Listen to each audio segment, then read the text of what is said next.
ಒಮ್ಮೆ ಅರಣ್ಯದೊಳಗೆ ಒಂದು ಮೊಲ ಮತ್ತು ಆಮೆ ಜೀವಿಸುತ್ತಿದ್ದವು. ಮೊಲ ತನ್ನ ವೇಗದ ಬಗ್ಗೆ ಗರ್ವಪಡುತ್ತಿತ್ತು ಮತ್ತು ಯಾವ ಪ್ರಾಣಿಯೂ ತನ್ನಷ್ಟು ವೇಗವಾಗಿ ಓಡಲು ಸಾಧ್ಯವಿಲ್ಲ ಎಂದು ಅಹಂಕಾರ ಪಡುತ್ತಿತ್ತು. ಒಂದು ದಿನ ಮೊಲ ಆಮೆಯನ್ನು ನೋಡಿ ತಿರಸ್ಕರಿಸುತ್ತಾ ಹೇಳಿತು, ನೀನು ಬಹಳ ನಿಧಾನ. ನಾನು ಕೇವಲ ಕ್ಷಣದಲ್ಲಿ ನಿನ್ನನ್ನು ಸೋಲಿಸಬಲ್ಲೆ. ಆಮೆ ಶಾಂತವಾಗಿ ಉತ್ತರಿಸಿತು, ನಾನು ನಿಧಾನವಾದರೂ ಸ್ಥಿರ ಪ್ರಯತ್ನದಿಂದಲ್ಲ ಮುನ್ನಡೆಯುತ್ತೇನೆ. ಆಮೆ ಮತ್ತು ಮೊಲ ಓಟದ ಸ್ಪರ್ಧೆಗೆ ಒಪ್ಪಿಕೊಂಡರು. ಇತರ ಅರಣ್ಯ ಪ್ರಾಣಿಗಳು ಉತ್ಸಾಹದಿಂದ ಈ ಸ್ಪರ್ಧೆಯನ್ನು ನೋಡಲು ಜಮಾಯಿಸಿದರು.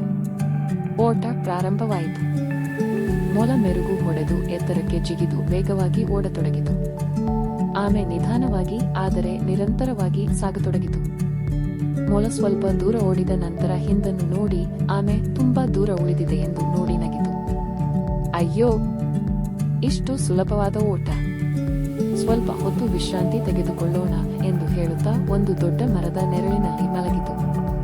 ಆಮೆ ನಿಧಾನವಾಗಿ ಸಾಗುತ್ತಾ ಸಾಗುತ್ತಾ ಮೊಲವನ್ನು ದಾಟಿತು. ಅದು ಯಾರನ್ನೂ ಪರಿಗಣಿಸದೆ ನಿರಂತರ ಪ್ರಯತ್ನ ಮಾಡುತ್ತಾ ಮುನ್ನಡೆಯಿತು.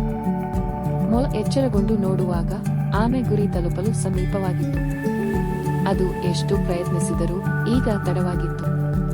ಆಮೆ ಗುರಿ ಮುಟ್ಟಿತು ಮತ್ತು ಸ್ಪರ್ಧೆಯನ್ನು ಗೆದ್ದಿತು. ಮೊಲ ತನ್ನ ತಪ್ಪನ್ನು ಒಪ್ಪಿಕೊಂಡಿತು. ಇದು ನಮಗೆ ಒಂದು ಮಹತ್ವದ ಪಾಠ ಕಲಿಸುತ್ತದೆ.